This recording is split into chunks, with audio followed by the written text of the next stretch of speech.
coming up next on The Health Hustle. Trust the process.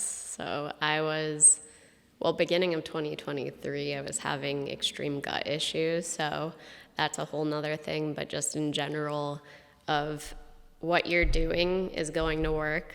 So no, it's going to be uncomfortable, but it's going to be like you're going to see light at the end of the tunnel.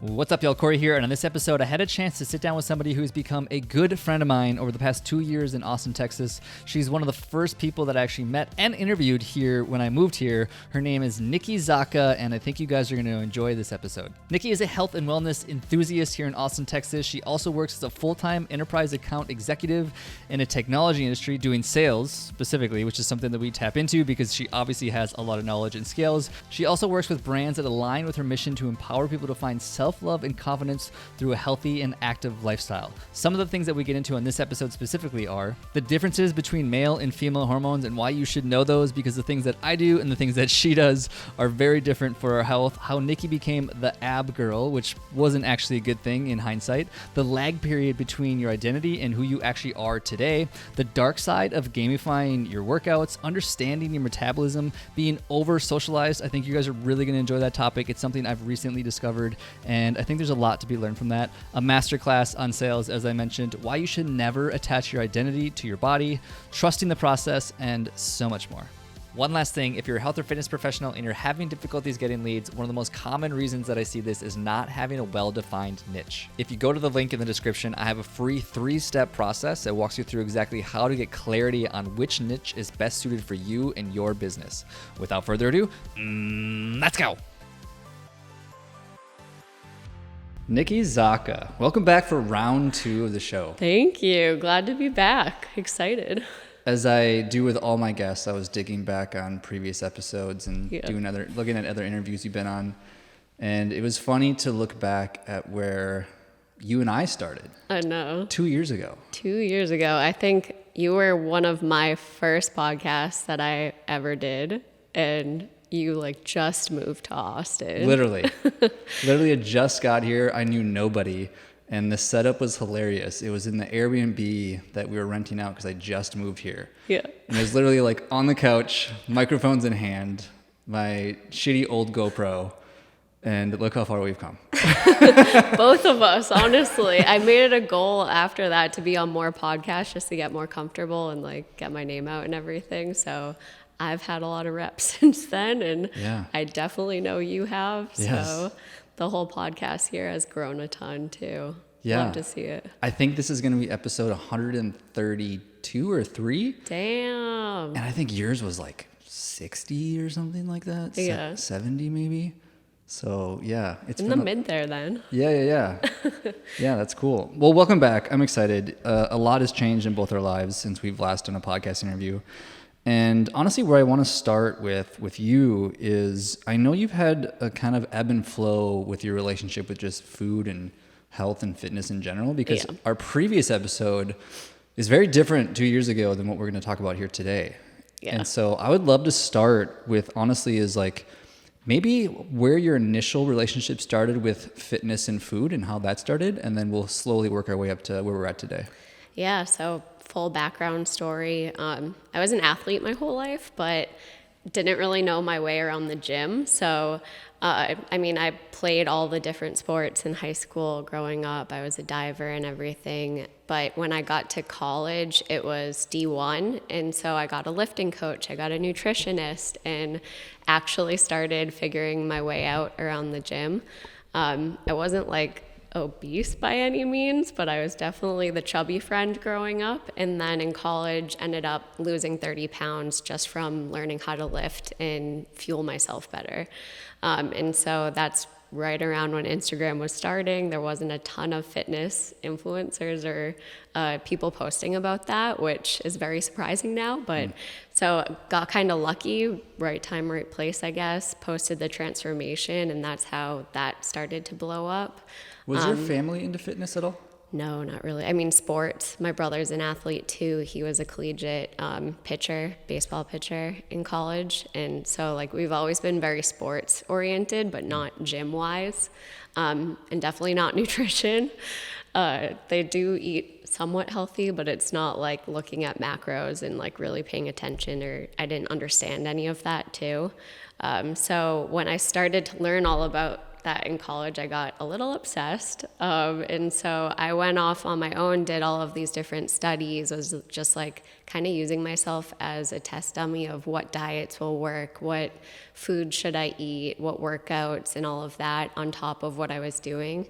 And what was the obsession stemmed from? Was it just because you were seeing the progress and like seeing yourself getting better and transforming, or like external approval? Like, what was it?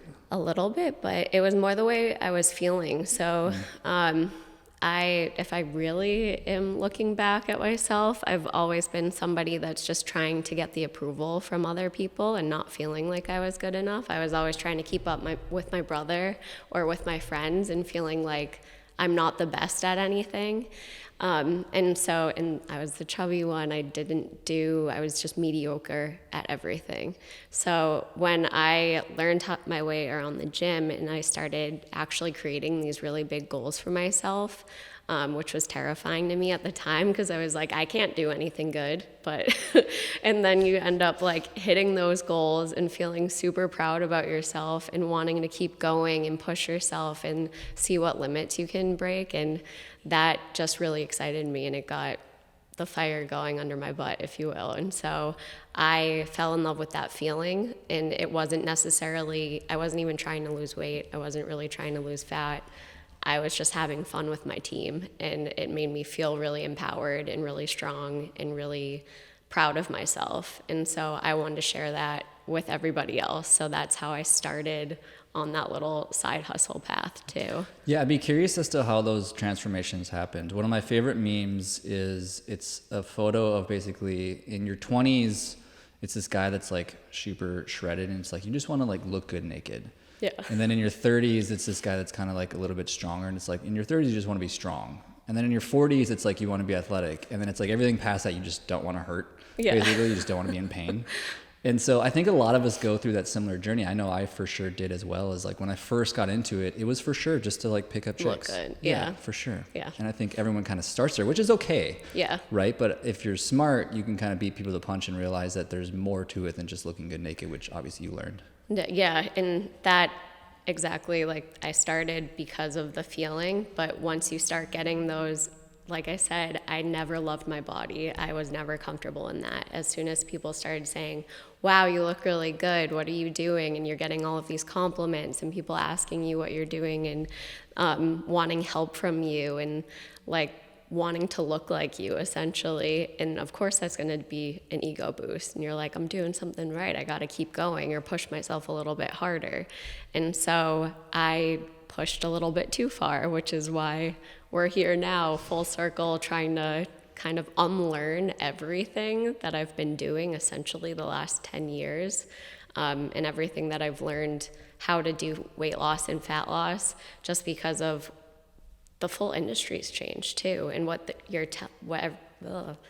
they're telling you to do, and all of the studies that are out there, and how to get the best body that you want, and body composition. I mean, everything's always changing, but I definitely went full force into all of that. And as a woman, you're told to get as small as you possibly can. That's when you look the best. And like you said, you're trying to look as good as you possibly can, especially in those college years and early 20s. You just want to be ripped and good looking and want everybody to want to look like you. Totally. And so I was definitely going way too hard on that, and it ended up completely, am I allowed to swear? Yeah. Fucking up my hormones and my biomarkers and everything, which I did not realize soon enough until it was like 7 years in, and now trying to redo all of that to actually be healthy. Yeah, I've talked to my girlfriend about that a time or two, because I have obviously over this past year, for sure since we met, got a lot more into running than I ever have previously. Yeah. And it's been fun to see my girlfriend get a little bit more into the running side of it, but I also am blaringly aware of the fact that it's probably not as great for her as it is for me from a lot of hormonal standpoints, is that like I can get away with not eating, being completely fasted, pushing my body really hard, and still being fine, versus for her, the same rules don't apply. No. Yeah, and I learned that the hard way too. I'll say it is different for cardio than for lifting, and that's also personal preference. Women shouldn't be fasted for much in general. That's kind of a good rule, but I know my body and she might be similar. To do runs, I don't want to eat before that or I'm going to be puking everywhere. So if I'm running early morning fasted, and then I'm eating as soon as I'm done. Right. But you have to find what works for you too. But lifting, you will not see the same results, and your hormones will be incredibly jacked if you don't fuel yourself properly around those lifts. And like you said, fasting, it might work really great for men, but it does not go well for women. Totally. And so it isn't like women aren't just smaller versions of men. You have to look at it completely different. Totally. And I jokingly, sort of don't jokingly with her, tell her like, don't get so into running that you look like a runner. I prefer that you look like a lifter. And I say that jokingly, but at the same time, I'm kind of serious. You're serious. Yeah, because I think there's a lot to be said about that, is that generally speaking, I would say that honestly, most females would probably benefit from doing way more weight training than any form of cardio. Oh, yeah. Just from an aesthetic standpoint. Yeah. And so I think it's cool that she wants to join me in the runs, and I love it. But at the same time, it's like, don't lose that butt. Yeah. Like, keep squatting. As long as she's doing both, I think you get the best of both worlds if you're doing both, to be honest. But yeah, everything in moderation. But definitely learned all of those little intricate details of what works for my body, especially as a female, the hard way. So trying to be fully transparent with everybody now that I learned, because you can't really, that's another whole topic to get into, because I built my whole like following and community and everything based off of that weight loss and fat loss. And I was doing it wrong, and I'm telling my clients to do it wrong. So I messed up my own hormones and body and biomarkers, and I'm freaking terrified of how many people that I affected because I was telling them the wrong things too. Totally. And I think about that like every day. That's probably one of my most, I regret that the most. And how has that changed from a content creation standpoint in your world then? I think this is something that a lot of people would be curious about and could resonate with, because I think a lot of us are, and I even preach the message of documenting your journey and kind of showing what you're doing and trying to hopefully help people along the way. Yeah. And I know for me personally, the biggest change that I have switched in my content, and be curious as to what yours is that more speaking from, this is my experience, this is what I did, and this is what I've learned. If it's helpful for you, cool. Yeah. I try to never speak from the platform of like, this is what you should do, purely because like, I just don't think people resonate with that. But also too is like, I don't know you,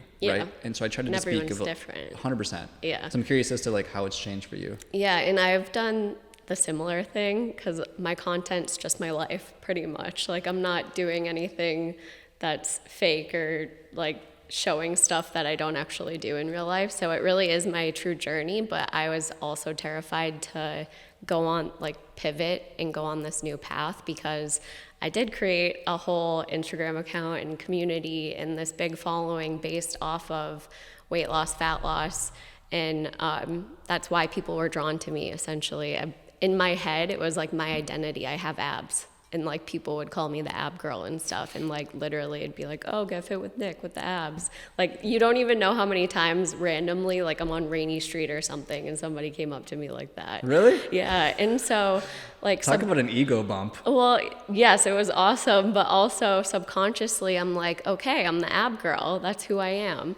And so then to come to find out after having all of these symptoms and everything that's going wrong, and realize I have to completely change my lifestyle and what I'm doing. I have to gain fat to be healthy. And in my head, I'm like, people aren't going to like me anymore. People aren't going to trust me anymore. I'm going to be unfollowed everywhere. I got into my relationship when I was at my smallest weight during COVID. Am I going to be attractive to my partner anymore? So that was a huge thing too. I was just terrified in general of everything. So it did take me a good probably 6 to 10 months in my head, I was eating more and doing the right things, but I really wasn't. It was just like not seeing any progress. So it did take me a while after I realized all of that to like fully commit and make the change for my lifestyle and for my content, because it terrified me, both of them, to eat more and to change what I was doing. Totally.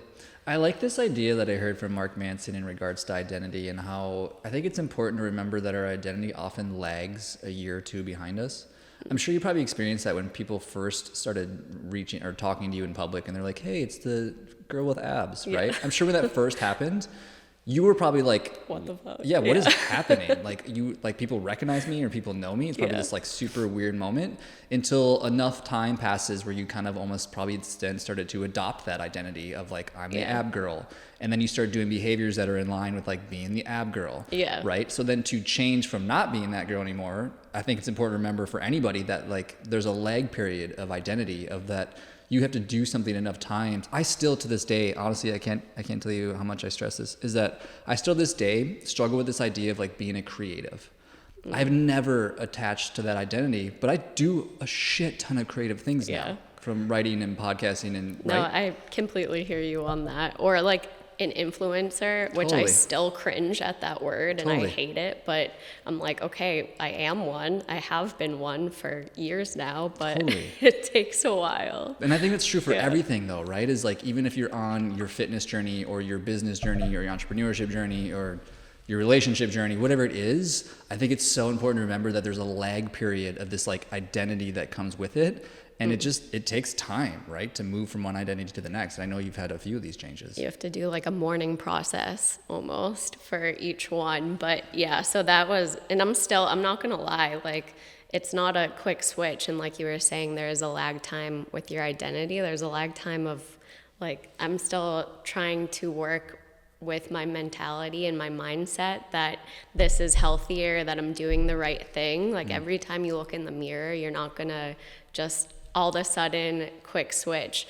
Oh, I look better now because I have more body fat. Like it's a huge process. So that's been very difficult, but I think I'm getting better each month, that I just stay consistent and I remind myself of the long-term goals and that I know I'm getting healthier now. How do you battle back against that from an emotional standpoint of maybe not seeing what you want to see in the mirror, or maybe not seeing what you're used to seeing in the mirror, and just like continuing to move forward even though it doesn't feel right in the moment? So I had to completely let go. Like I said, I thought I was doing good by myself of actually eating more and making, because I knew the lifestyle changes I needed to do.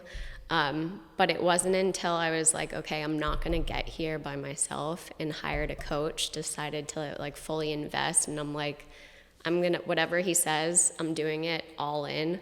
I'm just going to like let him take the wheel. I'm going to trust the process. I knew going into it, I was not going to be comfortable. This is going to be an extremely uncomfortable whole process. It's probably going to take a few years, which it is.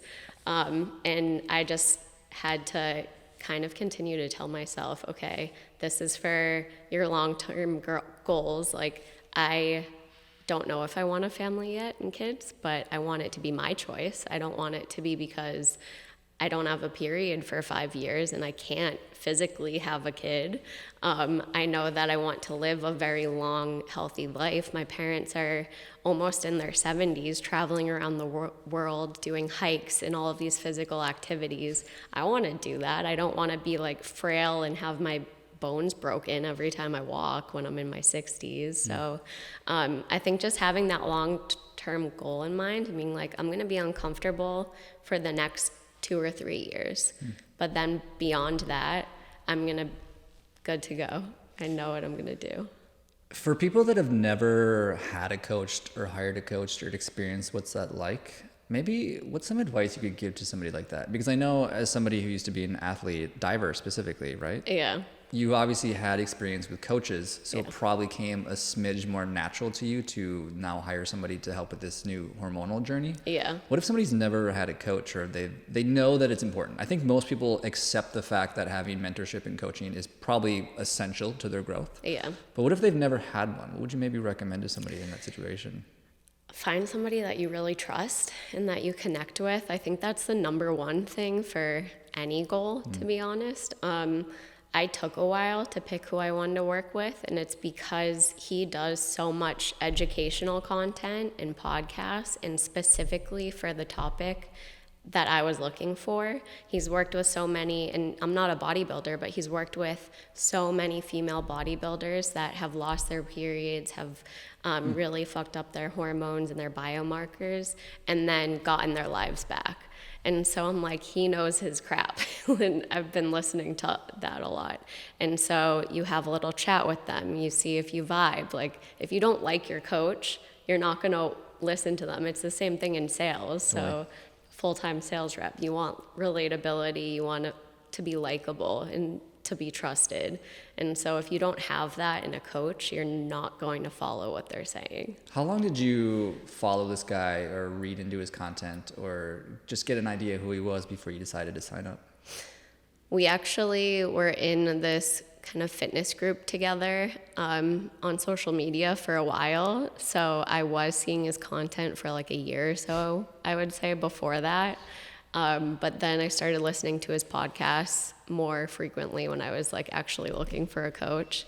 So that was probably like 4 to 5 months of listening to different people and just being like, okay, who do I really want to trust with this right now? Like, because in my head I was like, I'm going to go all in on whoever I go with and whatever they tell me, no matter how scared I am, which I was terrified because he jumped my calories up to 2,000 right away, which I was eating about 1,200 a day. So I was like, I'm going to be a cow in like 5 months. But I was like, I'm trusting him, whatever he says, we got to do this. So I wanted to make sure whoever I went with, I'm like, they know what they're doing and I'm not just going to like end up going the complete opposite direction and completely messing up my hormones and biomarkers on the other end. I'm going to be a cow in 5 months. Literally. I was like, you can't expect me to eat 2,000 calories right now. Like, I'm 5'2". Yeah. I, at the time, was probably around 110 pounds. So I was like, I'm a short girl. I can't, I put on like 2 pounds. You notice that. Totally. No, I get that. I honestly get the mental challenges. I think we've talked about before. I competed in a couple physique shows, and it's so addicting, and it was so fun. I had an Excel sheet, I remember very specifically, and when I would drop in weight, the number would turn green for like the 0.5 or whatever that I lost that week, and if I didn't lose weight, it would turn red. And it was like this really interesting psychological. Oh my God, yeah. My watch too. Yes. I think anybody can relate to that, even if you're not competing, because how I got into that very unhealthy phase was honestly, I wasn't that unhealthy until COVID. And I started working from home full time. And I started going from probably getting steps and doing 1 workout a day to 3 times a day working out, of like either walking, HIIT, which is another story, but I was doing HIIT every day, walking every day, and then sometimes strength training on top of that. And I'm like looking at my watch because it was brand new. I just never had like a activity watch or anything. And then I got addicted. I think I'm very competitive, which is clear, but I started competing with myself of how many calories can I burn each day? How many steps can I get each day? And just trying to beat that every day, but not eating more to account for that activity. And that's not healthy. Totally. Yeah, it's like the dark side of gamifying fitness. I think that a lot of people I know I for sure have ever since I got my Garmin, is that I would 100% equate more running to the fact of ever since I got a Garmin, because it makes it fun to see the progress, whether it's you're running faster or farther, or your heart rate or calories or whatever the fuck it is. Yeah. Is that like, that is for sure the dark side of gamifying anything, is that it does make it fun, but there's always a tipping point to everything. Same with food tracking. Yes, for sure. That's crazy to me though, that you were 1,200 calories. So it was a full circle talking about food tracking too. When I first started to lose all of the weight, what we learned in college was tracking your macros. Totally. And so learned about all of that and like energy balance and all of that. And so when I first started doing it, I was like, holy shit, I'm eating way more calories than I'm burning. And so realizing that, pulling it back and using the tracker to make sure that I'm in that balance. And then ended up like years later, I stopped tracking. COVID happens, all of that activity, still eating the same amount. And then my coach tells me we're going to start tracking again, but this is to make sure that you're eating enough calories, that you're having enough protein.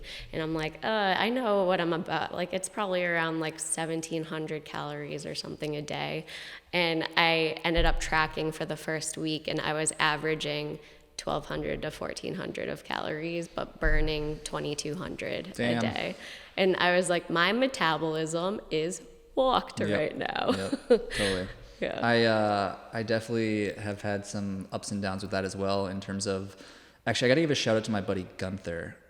He follows me on social media, a good buddy of mine here in town. I don't know if you know him, but he's another like High Rocks athlete.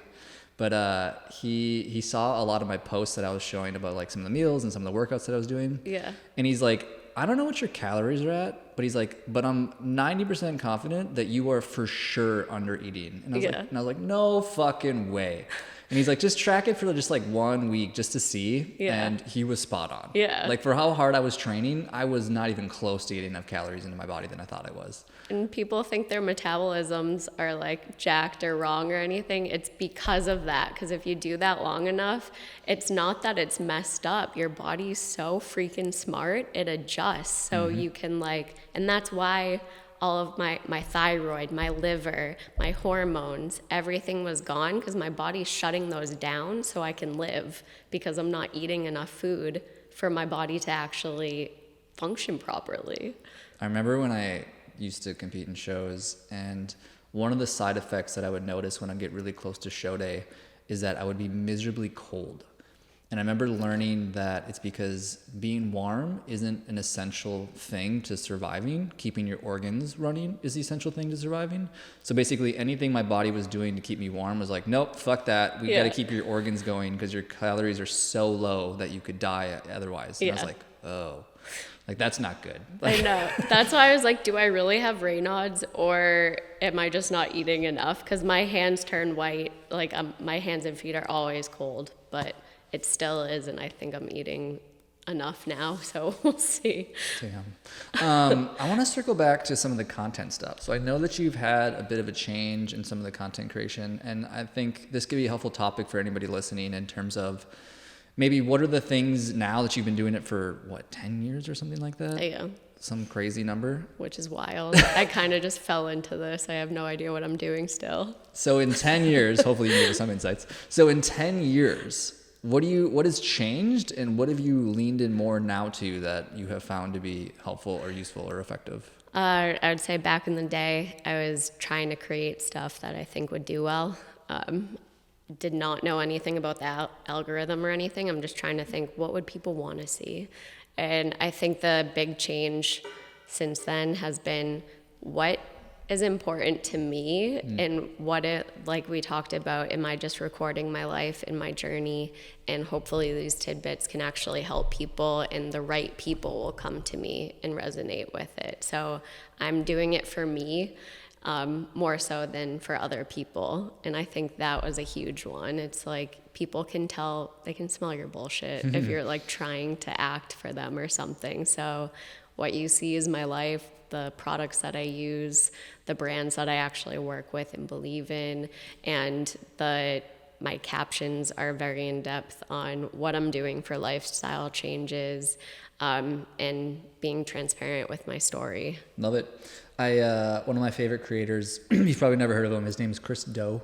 His brand goes by the future, and he was talking a lot about personal branding the other day, and I just took away a really good insight from it. And he said, most corporations are trying to be more like a personal brand Well, for whatever reason, though, most personal brands are trying to be like corporations, Yeah. which is silly because the thing that people resonate with from a content creation standpoint are personalities. Yeah. And so the more you're like a corporation from a personal standpoint of like, They can't connect. right, exactly. Yeah. There's no personality there. There's nothing for somebody to resonate with, which is so ironic that that's how most of us try to create content is we try to hide behind some sort of brand or image or Facade. who we see. For sure. Yeah. Which is the irony in that is that it's actually, people don't connect with that. They connect Yeah. with the personality. Like I was so scared to be authentic and admit my mistakes or what I'm doing wrong. And it's when I started doing that and kind of shining a light on, hey, this is where, excuse me, I fucked up. Like, so you don't have to. And that did way better than the things that I thought would do well. What is, do you still like Instagram? I gotta ask that for somebody who's been doing it for so long. I do, because I think if you use it the right way, it's an incredible tool just for life. Like I use it to learn, to grow, to connect with people, to really engage with others, and just to share what I'm feeling. And like my content's like kind of art in my own journal, or essentially. I don't like it for if you're using it to actually compare yourself to others, which I've done a huge mindset switch there. So instead of comparing myself, being like, okay, what do I see in them that I really want, and how can I push myself to get that, instead of being competitive and all of that. And I don't like the petty bullshit that goes on of like the little trolls that are just on there to give hate and everything. But I know that's more so a them problem than a me problem. Totally. That's good perspective. Comparison is the thief of joy, as they say. Yes. It's funny. There's this idea I've been ruminating on about that we're over socialized. I originally learned this from Naval. I believe you know who that is, but he's just talking about how, kind of exactly what you're talking about, how for all the socialization from social media to networking events to community building to any type of socialization, it always brings up the aspect that we are now comparing ourselves to other. Yeah. And then through that, we somehow want what they want based on what we see. Yeah. Which is unfortunate because realistically, you probably don't actually want that thing. You just think you do because you see it online or in your friend group or whatever it is. And it's just more like finding time for solitude, finding more time to disconnect and actually pay attention to what you actually want, not what everyone else is trying to convince you to want. And so I'm curious, as a fellow content creator and someone who's obviously trying to help people on a digital platform, do you find time to disconnect? And what does that look like? I do. So I am somebody, and I feel like we've talked about this before and you probably relate, but I'm like an introverted or an extroverted introvert, because I need my me time. I will not function properly. I will not be a nice person if I don't have my me time by myself. And very routine like that. But I need to get out in nature is probably the number one way. As I've been doing more like cold therapy, like you do, being in the ice barrel is like my own meditation, because you're not thinking about anything else. You're just like in your breathing, in your own head, and however long you do that. But that's like my meditation, because that's the only way I can shut my brain off, really. But I'd say my favorite, like just getting out and alone, is walks in nature, or traveling in nature and stuff. But every day I need at least some time to myself to just decompress. So something most people probably know you for is obviously as a, sorry to say, fitness influencer. Yeah. But what most people might not know about you is that you are more or less a very skilled saleswoman. Yes. And this is something I wanted to talk about. It's something I've been hoping to cover more on episodes as of lately, is that I think everyone I get on the show has a unique skill that they can hopefully teach others about. And this is obviously something that you're skilled on. And so if you were to give us the world's shortest masterclass on how to be good at sales, what would that be? Listen more. Like very straightforward. So people think sales is about talking and selling your own product. Doesn't matter what you're selling. Listen to the people that you're talking to, understand what their problem is, and then have something or a solution on how you're going to help them fix it and get there. So I think the biggest thing is talk less, listen more. Like in training, they always tell you should be talking 20%. Your prospect should be talking 80%. You're really trying to get to know them and understand them. So I think that's the biggest thing that people don't understand. Do you try to sell everybody?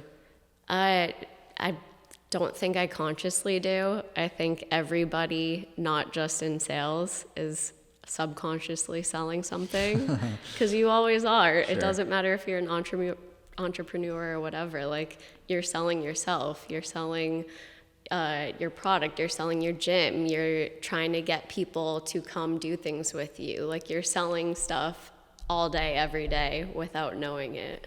Do you have any moments where it's kind of like backfired on you, or where like somebody felt maybe, I don't know, put off or offended by the fact that you were like, quote unquote, a salesperson or trying to sell them, or whatever the case might be? Well, like starting out as a BDR and you're making thousands of like cold calls a day, I would say all the time, because I had no idea what I was doing. Wait, BDR? A business development rep, sorry. Okay, gotcha. And so your job is basically calling people and trying to get a meeting for your sales rep. But as soon as they hear like your company, they know it's a sales call. And like, I have gotten just cursed out on the phone, like screamed at, hung up on, all the things, rejection, just every single day, multiple times a day. So it's not a good feeling, but you definitely learn how to do it right and actually like connect with people instead of just selling something very fast. There's so much to be said about having thick skin. Did you come to the generator lab thing? Yes, yeah, okay. That was so much fun. So if anybody doesn't know, I hosted like an event for all my previous guests at this sauna cold place where we could just like hang out and eat food and chat and whatever. And the best Friday night. Yes, best Friday night ever. And I went around and like I basically posed a question of like, how did we meet? And it was funny to hear how many people that I just like slid into their DMs and was like, hey.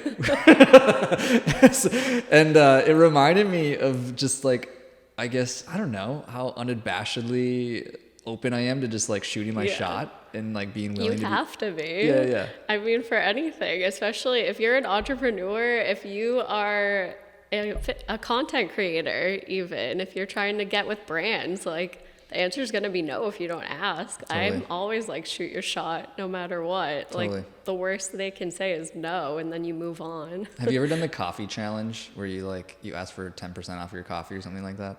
No, I haven't. Okay. Just like at a random any place? Yeah.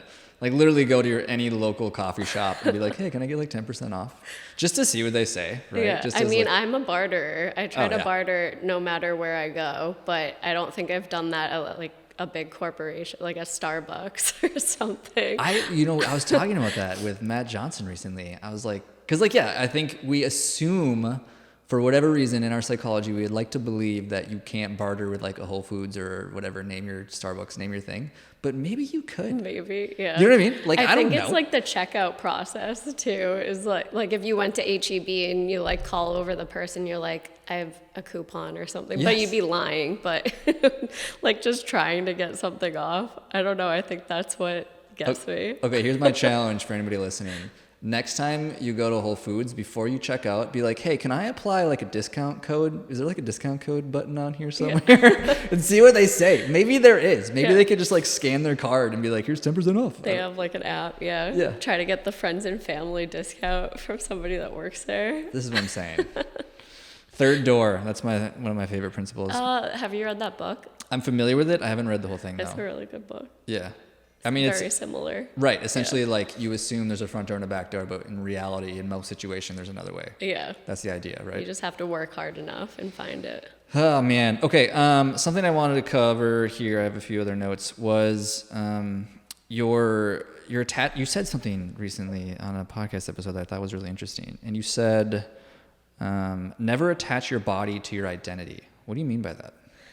So like we talked about a little bit before with the abs and everything, essentially what I'm trying to get at that is your body's something that's going to change constantly.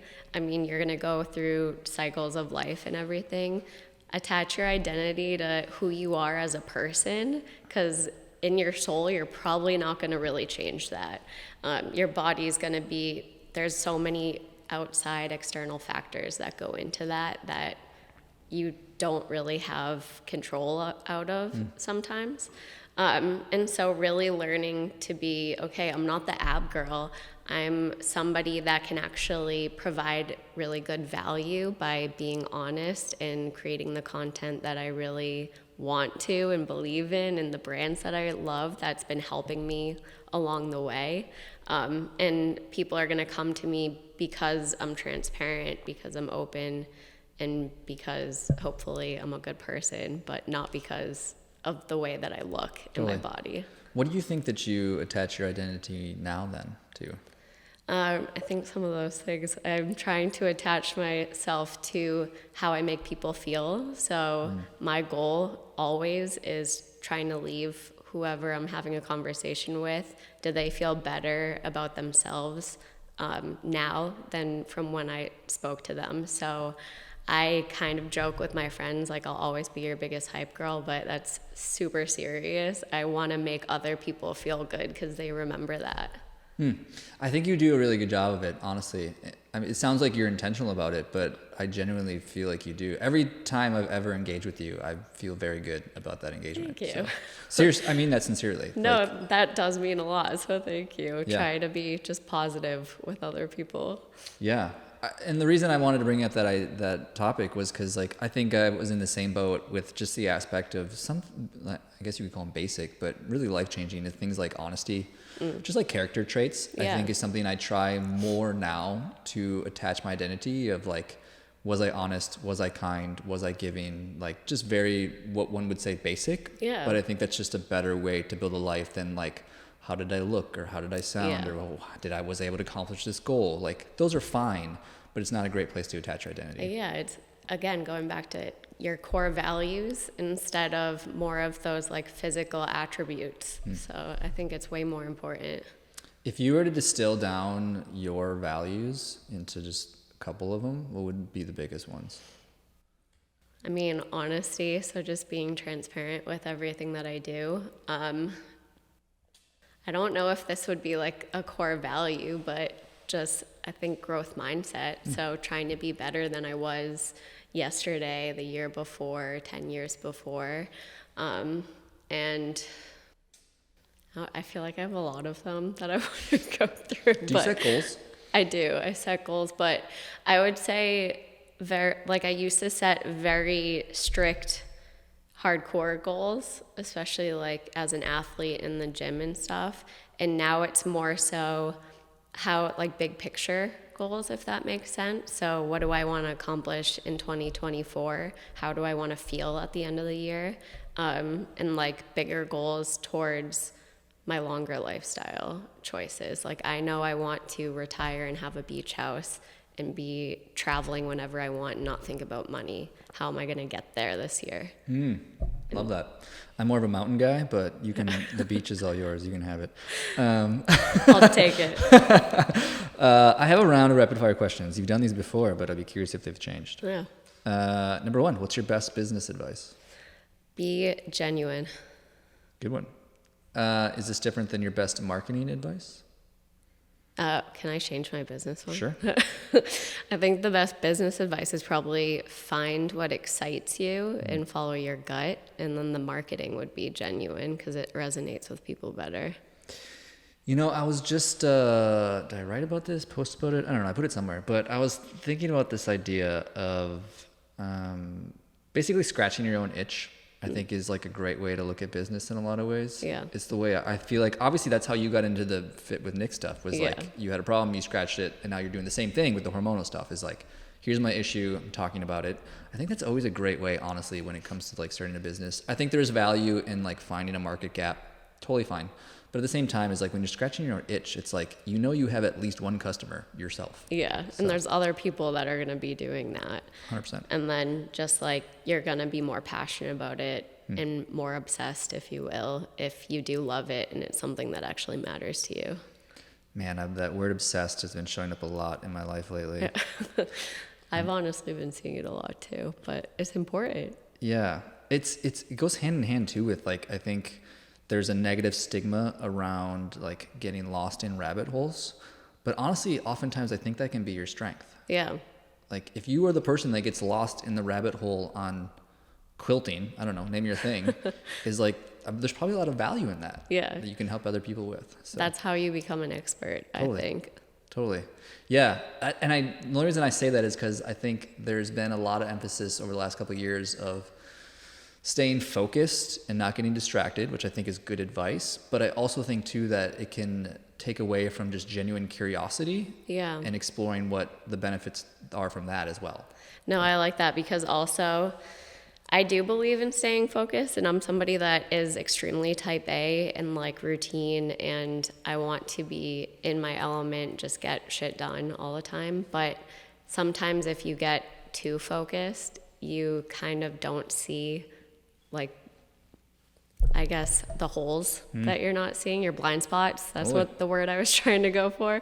And so I think it is good to like disconnect, and that's when your creativity comes in, because you can't always be creative if you're super focused. Totally. Favorite part about entrepreneurship? This is an interesting one for somebody that does both your own business and a sales rep. I would say the freedom, because I kind of will get to do whatever I want on that portion where I'm like reporting to somebody in my full-time job. But I would say sales is also pretty freedom, because I have my own book of business and I'm doing my own stuff. Book of business, spoken like a true salesperson. When are you the most productive? Probably mid-morning, because I'm definitely not I want to wake up super early and get shit done, but once I have like that hour to wake up, then I'll get shit done. Do you know Bill Murphy? Have you met him yet? I know the name. I feel like I've seen him somewhere, but... His willpower is his business. I had him on the show. He's great. I love him. He's a Canadian. And that's like his tagline of his business is drink mindfully and get shit done. Oh. And every time I wear his shirt, people always like comment on it. Like, I love that shirt. Get shit done. Like, thank you. It's a tagline I love. Who is your inspiration? Probably my parents. Because like I said, they're basically living the life that I want to. Like they're traveling all the time. They're retired. They literally have been doing 4 or 5 different trips, like internationally every year. And they're well into their 60s. So I want that. Just sooner. Just next year instead of 60s. Yeah. Oh, that's true. Tell me one secret or something most people don't know about you. When I was growing up, I used to fake having an allergic reaction to get out of school. Sorry, Mom. Really? Yeah. How did you fake it? I know the certain spots where I get eczema. If I itch it enough, I'll start getting hives. And you would just go to the nurse and she would give you Benadryl and you'd have to go home. What? It's like, all right, go nap time. Well played. What would you change about yourself? Probably and I know this is something I could work on, but I've been trying and it's really hard. I definitely need more patience. So everything's super urgent to me in my head. And I get frustrated, especially coming from the Northeast. When I first moved here, I was like, holy shit, people need to like move. But so I've been better since then. I'm like starting to relax a little bit, but I think patience is something I need to continue to work on. Get shit done. Yeah. Let's go. What's your favorite app or resource right now? Well, obviously I use Instagram all the time, but that's the obvious one. I think CapCut for like video editing and all of that. I've been loving that recently. I've recently fallen in love with Notion. I've known it's been around for a long time, but from a productivity standpoint, fuck. We used that in my last company. Really? It was a startup. When were you the happiest? Anytime I'm on the beach, just like relaxing with a book, not thinking about anything. So like in Mexico a few weeks ago, I just kept looking over at Austin being like, this is the life. Like I could do this all the time. How many hours can you sit on the beach before you get bored with it? Well, I have to get up and walk every couple hours, or like we'd play football or go swimming and stuff. So nice. Not just sitting there, but just being on the beach with the ocean and everything. That's my happy place. Nothing wrong with it. Just curious. I struggle with the sitting on the beach thing for sure. Yeah. What's your favorite part about Austin? And you can't say the people. That's always the obvious answer. It kind of ties back, but like the energy and the vibes, I feel like there's just always something to do and people to see and networking going on. And if you want to learn about something, there's classes, there's events going on. It's just a very happening city. It is a vibe. I have one last question. Before I ask that question, I want to acknowledge you, as I always do with all my guests, for a 2-year journey. For circling back with me. It's so weird to think that you were literally like one of the first people that I had on the show when I came to Austin, and you've been very kind and generous and fun to be around ever since. And you are... Same to you. You do have a personality that I think people naturally gravitate towards, and I want to acknowledge that. Thank you. That means a lot. Back at you. I think that's why you've done so well here, and like literally master connector, meeting everybody so fast. So I think you know everybody in Austin here now. I'm trying. Last question. So if you were, there's a few ways we could take this one because it's been a few years since we've been on the show. So let's say you were to go back to the beginning of 2023 and you were to start over from, we'll take this from a health journey standpoint, and you were to give advice to your younger self that you now, obviously a year later, to yourself back then a year ago, what would you tell yourself? Trust the process. So beginning of 2023, I was having extreme gut issues. So that's a whole nother thing, but just in general of what you're doing is going to work. So know it's going to be uncomfortable, but it's going to be like you're going to see light at the end of the tunnel. I like that. Nikki Zahka, thanks for being on the show. Hey friend, thanks for listening to the show, and if you have any feedback for me about the show or any other guests that you'd want to see in the show, definitely shoot me a message. I love engaging with my audience and figuring out how I can provide the best value possible to the people listening to this show. Before you go, I only have one ask of you, and that would be to check out my 3 Tips Tuesday newsletter. It's 3 marketing tips every Tuesday specifically for the health and fitness entrepreneur to help them attract new leads. If you press the link in the description, it'll take you directly to the archive of all my previous newsletters, and you can decide for yourself if it's something for you. If you end up finding it helpful, you can just sign up for the newsletter and you'll get it in your inbox every Tuesday. Thanks again, and keep hustling, my friends.